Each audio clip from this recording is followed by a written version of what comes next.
Hi guys, how are we doing? My name is Mr. Stitch. I'm here at the Dali Expo Monterey, and today I'm going to be interviewing Mr. G. Zambrano, October's artist. Follow me.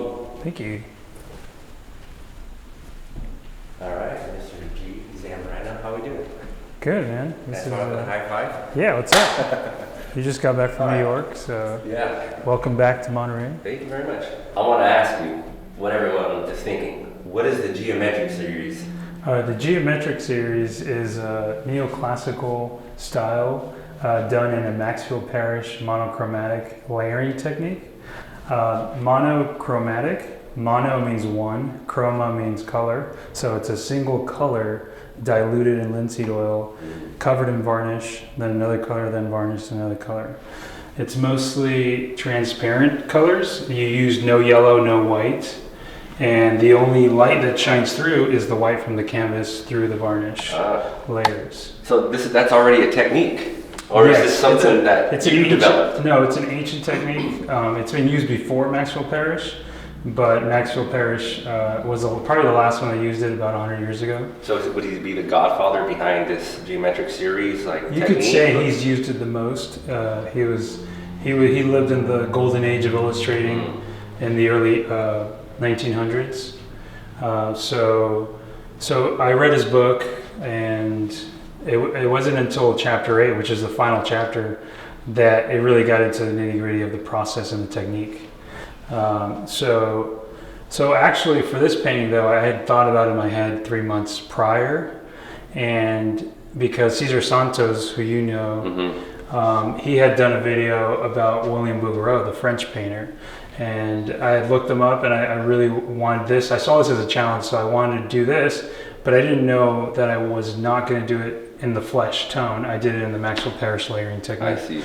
So yeah, and then I wanted to add a sophistication with the geometric patterns, and it makes it a little harder. Is that what the background is? Yeah, it's a lot of measuring, and I used a grid system of scaling that I perfected throughout the series. Right. Now I could take any reference and then, transfer it to a canvas any size. All right, because I can see the canvas sizes.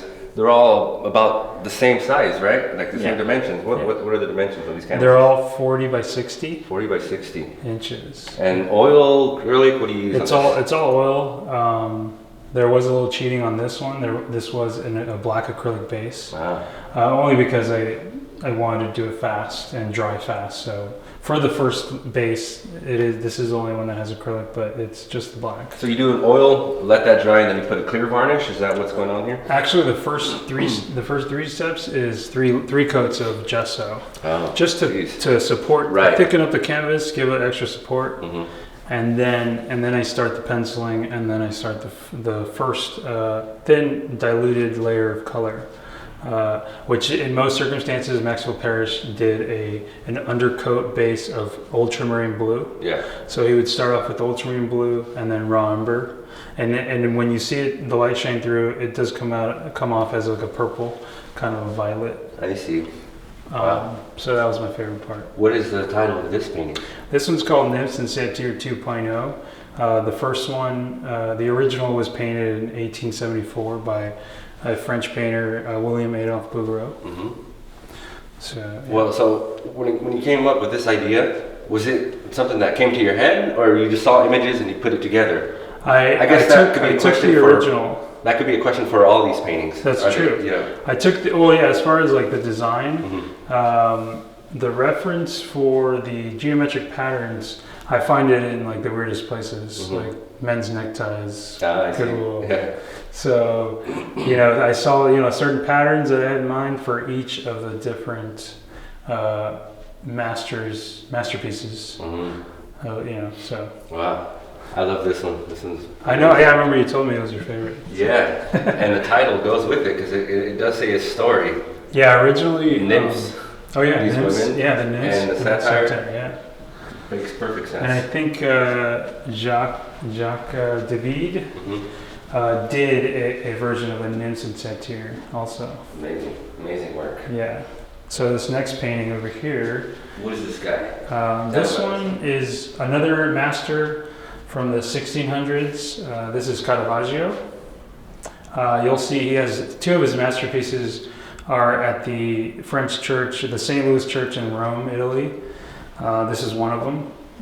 The other one, so one is The Calling of St. Matthew, and this one is The Inspiration of St. Matthew. But I titled it New Day, kind of like a refresh. It's a new day. Yeah. Yeah, so this is Caravaggio, and I mean his story, he had a lot of demons in his life. But so what is the title of this guy? New Day. New Day, that's New right. Day. New Day, beautiful. And can you tell me who this angel is? And This is when he's writing the scripture. This is that's when he had the inspiration. So he had an angel tell him, and I see he's writing. Right. I guess the passages. Wow, I love that background. Yeah. So I'll give you a little hint. Yeah, the background comes from. It's an actual Netflix series. I forget the name, but it's like it was barons. You know, they had barons and ninjas and. Barons and ninjas. It was like inside of a mansion of one of the barons. It was the floor tile, but it was a completely different color, so I changed it to color. Wow. You know what? I could almost see these paintings inside of a church. Yeah. Well, this one is in a church. There you go. The original one. Yeah. These pieces, but yeah, mine's a little more brighter. Yeah. And not done in a Maxwell Parrish technique. You know. So I see. Yeah. Monochromatic. And with the Caravaggio, he was the master of light and dark, chiaro scuro. Right. So he had black backgrounds, right. Dark too. And all oil as well. Yes, this is oil as well. And the first, as you can see, like I was saying earlier, the first layer is ultramarine blue, and then you add the Romber over it, so you can see the color be transparent. So you get a little purple over here. And my favorite part is actually this area right here. So where the blue is shining through the I love brown. that detail. Yeah, that's when I found out. I was like, okay, so Caravaggio had fine lines, and the reason he had fine lines was because of the scaling. He did large paintings. Once you do large paintings, anything comes out really crisp and sharp. Beautiful. All right, so on this guy. So this is a homage to Michelangelo, and this is completely original, I guess you could say. I mean, a representation of the statue of David, but I titled it Piedra, just because. Rock.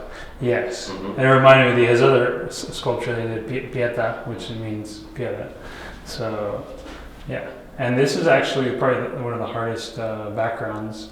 It took a lot of layering. I can see it's really symmetrical and tedious. These guys take a long time to do. And more harder was the 8-hour sketch too. Oof. Yeah, it was an all-day thing. Yeah, so this is beautiful. Have you ever done any live or still life paintings? Because you can tell the work is I have beautiful work. Wednesdays at the PG Art Center, Larry hosts live models, 6 p.m. every Wednesday. So for any local artists that are interested in doing some live model painting, and the color tones, there's a contemporary artist, Catherine Longhurst from Sydney, Australia, and she does like these female pilots, and she's really good at doing the tones, like the light for let's say this. So another thing, this is verdigris, it's an old color that was used 100 years ago, but they discontinued it. They don't make it anymore because it contained lead. So, but there is a mixture that you can use to get that same color again. A little phthalo green, a little ultramarine blue, and white. Yeah.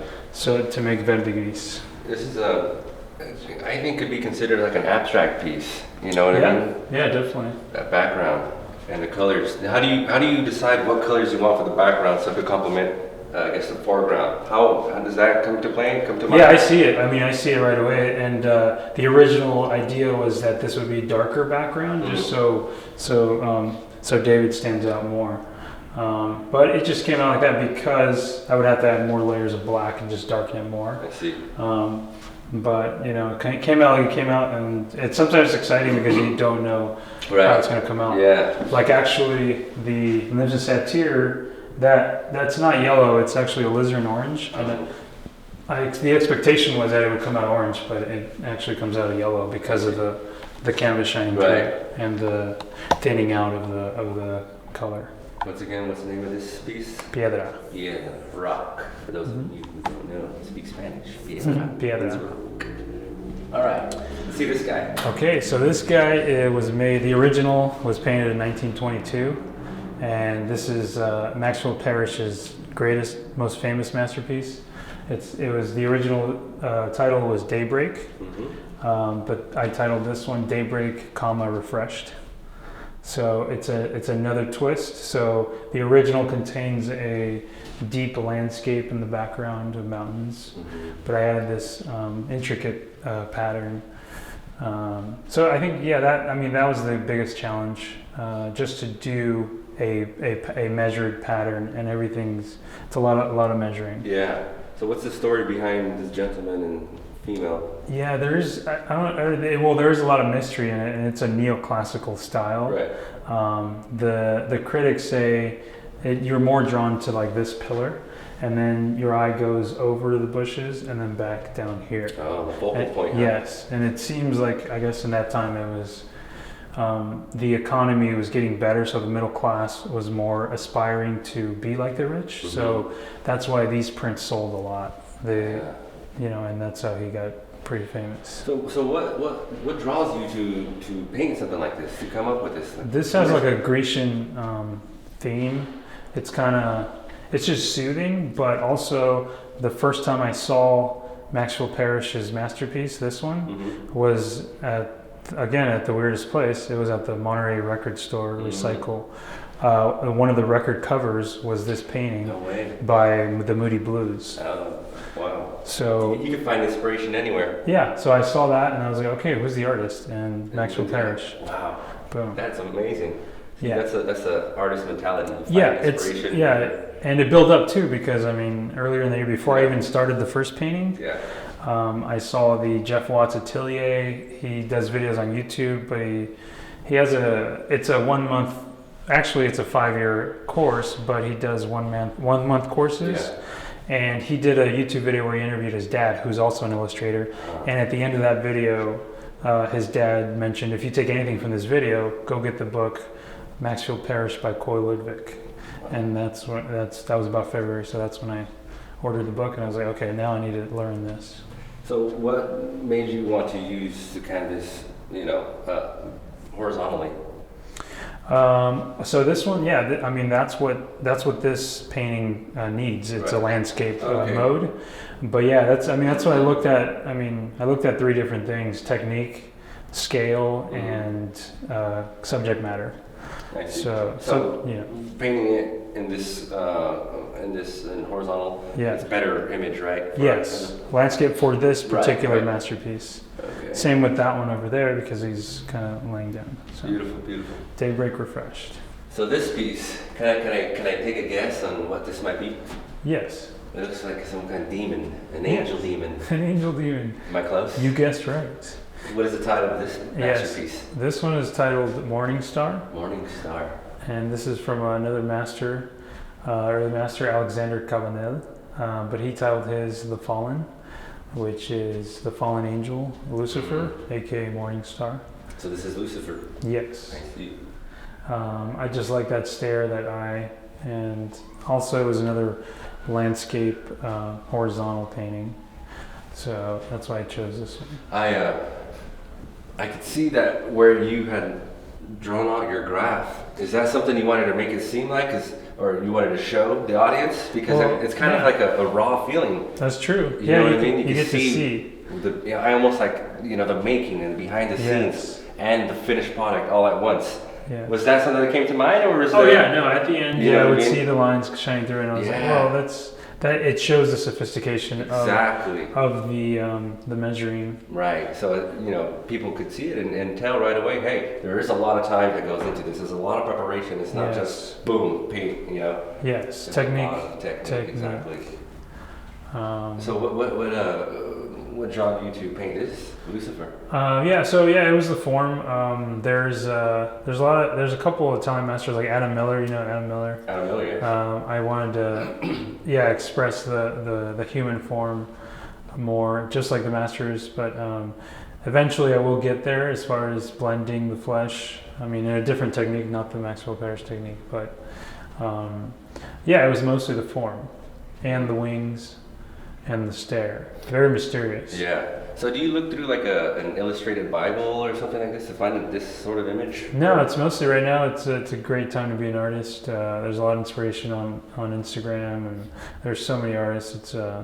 It's ridiculous. So, this one, I think I saw they were selling shirts on an ad. I see. So this is oil as well, right? Yes. You know, I am fascinated on how you use your oils because they almost kind of look like watercolor in a way. Is that another technique of yours? No, I did think of that. Yeah, once you thin it out. Yeah, when you thin it out with liquid. Yeah. I mean, with the linseed oil. I will get into liquid later, but when you thin it out with linseed oil, it really does dilute the pigment. Yeah. Straight out of the tube, it really thins it out. Yeah, because you could even, try to mess with people and say, hey, this is a watercolor, but in reality, it's an oil. Yeah. It's an oil painting. Yeah, so you wouldn't know. That's amazing. That's actually, I hadn't thought of that. I love this. That's pretty cool. So yeah. Start. Yeah, so I'll get back to the liquid. That's another advantage. I mean, that we live in this time now. Mm-hmm. Maxwell Parrish, it would take him like 6 months to do one painting, and he never finished most of them.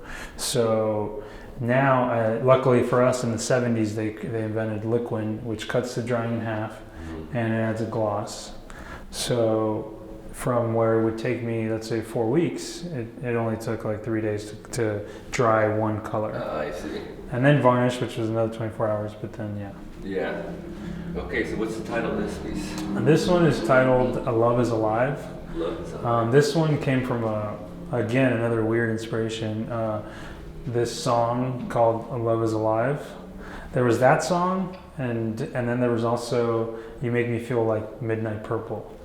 And that's where I got the idea of painting skin purple. I see. Just to give a little eerie look, and I did get some comments of like, oh yeah, that's very creepy, but I had to go for that effect. That's funny. It really does, show your inspiration. And I'm glad you're telling us where you're getting this inspiration from, And I definitely wanted to use the mint green in the back and blend it with the purple as well. This one's a beautiful piece. This is, so this is Psyche and Cupid, originally done by Jacques Louis David. And he was also a philosopher and a revolutionary. So when you do these pieces, do you start off with the figure, right, or the background first? I got to do the figure first, but the beauty of the grid scaling system that I guess developed, or I don't know if I invented it, but that's what I've been doing. Is I do the square of the units, and then I do the figure first. But that same grid that I used for the figure, you can use for the patterns. I see. And it takes me a little while to develop like a formula for each pattern because each pattern is a different size and scale. So once I develop that formula, I'm like, okay, I got it, and now I could just repeat, repeat the same process. So was this intentionally done, or what happened? There's that kind of. That was a little stand-up drawing drip. Really? Which is a little behind the scenes. That's funny. When it comes to painting, there's so many different surprises that happen. Yeah. You know what I mean? So in the book, in the Maxwell Parrish book, as far as when he discussed technique, he says you can't be too careful when you varnish, meaning you got to be extra careful. So this piece right here. Yes, varnishing really thin and adding the colors really thin. Yeah, I love how that looks because it's like he's in these three-dimensional world. The background's kind of melting onto him. Oh yeah. You said that was an accident, but I mean, so many surprises happen with paintings, and it just makes it that much more special. And the end product, you don't know what's going to come out. Right, exactly. So. Beautiful. I love this piece. Yeah. All right. And this guy's your favorite. I recognize this. Please tell everybody. So a couple weeks ago, you had gotten a gift from Stephanie. That's right. And you came to me, and then I think it was like 2 days after you got the gift, I posted this, the sketch, and then you asked me, he's like, when did you start this? Yeah. I was like, a week ago. And I was like, what are the odds of that? I thought you had gotten inspired by... Yeah, because Stephanie gave you the gift of this painting, the original painting, and she gave you the print as a gift, and you thought that, there was like a correlation, but there wasn't. I had already started sketching it. Weird coincidence. Yeah. So, all right. Our audience would like to know a little bit behind your interpretation and, of course, the masterpiece itself. This one's titled La Consentida, which means the spoiled one. Spoiled one. Yeah. And the original painting was done by Diego Velázquez in, I think it was 1656. Yeah. He painted this, and this is my monochromatic interpretation of it. Yeah. So in the original painting, I mean, it's a lot more, bigger yes, image. It's much what drawn you to just these two figures itself? Because they analyze a lot the portrait in the background, so I really want to put that to showcase somewhere. that. Yeah, showcase the portrait, and I had to find just to simplify it more. I did know I wanted to do a portrait positioning, right? And definitely had Diego in there, but the princess as well, and her helper. So I think 3 figures was good enough. I see. Again, for the background, you want them to complement the colors with the girl's dresses, or how'd you come up with that? Like, that pattern I had for like a month, and I didn't know I wanted to use it for one of the last paintings. Yeah. And I finally decided to use it on this one, which kind of gives it. You look through like textile magazines or tile magazines to find these It was all from the same source. Really? Yeah. As you don't have to give all your secrets out, but I mean, it's certainly, Thank you. Yeah, they're very interesting. Eye for sure. Thank you. And plus the master Diego himself. Yeah, actually the next book I'm going to read is going to be his master. Francisco Pacheco, he published a book in 1638 called El Arte de la Pintura, and which was a big book. So I'd like to read that next. Yeah, and this was one of Salvador Dali's heroes as a painter. Yeah, hence the mustache. He took his mustache. Yeah, look at that. It's beautiful. Who knew that? Who knew? Sean didn't know. Beautiful. Dali's mustache right there. The origins. All right, let's check this guy out, shall we? All right, so this one, beautiful, beautiful piece, comes from the same French artist of the first painting, Satyr. This is the Abduction of Psyche, and that's another interpretation of Cupid flying away with Psyche. Oh, you know what? I can't help to notice. There's some pieces that are almost missing, like this. Is that intentional? That was again intentional. To show white cloth. That was just white cloth. I see. Yeah, as a white seam. Wow. And I also I didn't decide on the purple until the end, until the final layer, but I wanted to have the same effect as the statue of David with the red. How long did this take you to do, roughly? This one, actually this one's a little faster because I only used 2 colors in the back. But the hardest part for this one was separating the steps here to add a dimension. Yeah. But that was only with 1 color, so with the rhomber. So the rhomber was the base, and then we actually used cobalt blue here, not ultramarine blue, which is a lighter and adds a little. It's really good mixing with purple. I see. Or the dioxazine. Dioxazine purple is the name.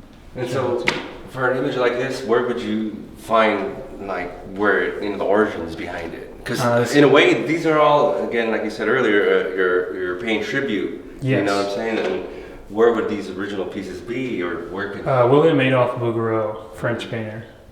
He died in 1905. Were they just illustrations, or were they actual paintings? These were actual oil paintings done in his masterful flesh tones. Yeah.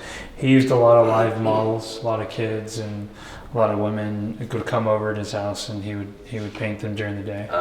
I got another good question for you. I know these are all used by oil, but I know you're you know how to use a bunch of different mediums, whether it's watercolor or acrylic or oils.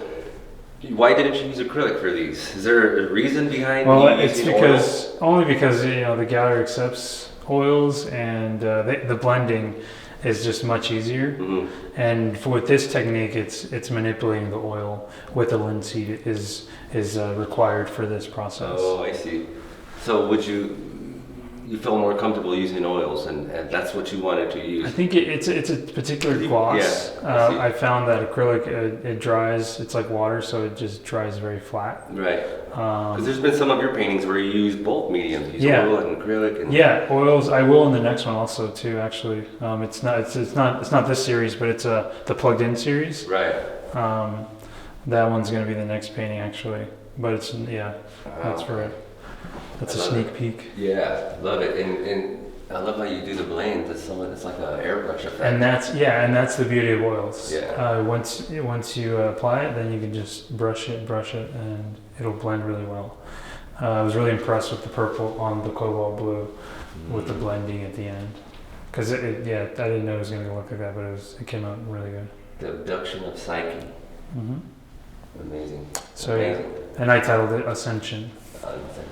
Ascension, yeah. Love it. And we could skip actually to this one. Who is this guy? I don't know who this is. This guy is the man of the house. Yes, he is. Mr. Salvador Dali, of course. Yes. Tell me, what drew you to do this piece? Okay, so this one I was trying to find like a photograph of his that nobody's painted yet, and this was my favorite because it had the cat. So I titled it Friendship because it's him and his pet. Right. And this is original. This is not a reproduction of anything. I just really like the idea of putting a frame inside a painting. Mm-hmm. I was going to ask you that. Would you need to do the frame around it? Well, just to do a contrast from the square canvas, make a circle frame. Yeah. And also separate it from the background.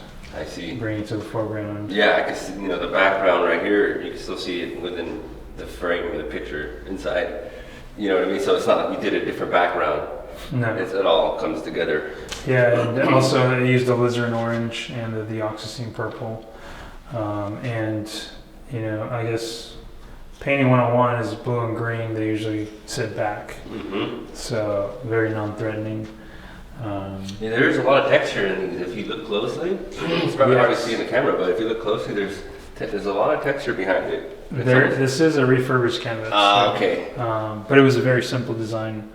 But I like the floral. It's kind of like good for a living room, and this one's actually already reserved. I love it. It's beautiful, and what a perfect place to hang it up here at. I know. Yeah, Caitlin saw it and she liked it. Oh, really? Yeah. Wow.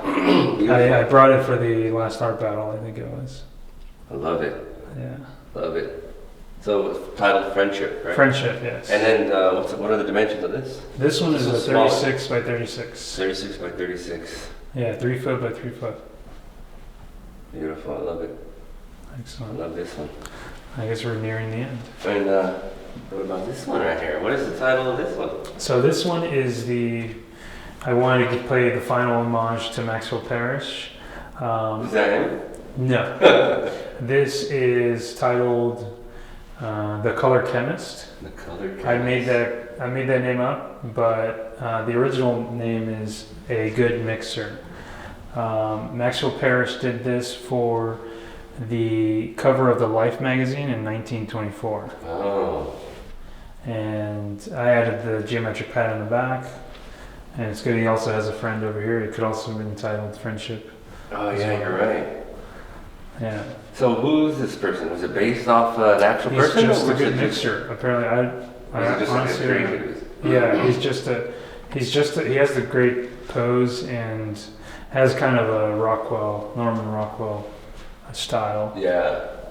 I just really liked it. There's another one where it's a similar character, but he's facing forward. Oh, I see. And he has a green coat on, but he has his palette and his brush. Wow. Maybe one of the next paintings you could do is the back of this person in the front of the canvas. Yeah, that would be a good one. That'd be awesome. Yeah. So this one's titled once again, The Color Chemist. The Color Chemist, that's right. Yeah. Wow. And the hardest part here was the penciling of the design and the mint green in the background. Yeah. That took at least 9 hours. 9 hours alone just to stencil it out. But once the mint green was done, everything else was very easy and fast. Wow. I really love this one. I really love it. Thank you. Do you use like a Bristol charcoal at first too? Because I see some of the pencil lines are smaller than others. It was a charcoal pencil on this one, and actually to clean up some of the lines, I also brushed it with a little gesso and eraser first, and then gesso. Yeah. Wow, I love the whole skeletal look behind it all. You could just see everything from the very beginning. It's there. It's there. Translucent, transparent. Yeah, it's there. A lot of work goes into these. A lot of work. That wraps it up. Yeah. So, this is the geometric series? Yes, this will be here for the month of October, and for anybody that's here, catch all the prints of every single painting will be downstairs at the gift shop. 5x7 prints and other merch. Beautiful. Check out. All right, you guys, you saw it. Come and check it out here at the Dali Expo Monterey. We'll see you guys at the next one. Thank you. Bye-bye. See you soon. I gotta be a woman.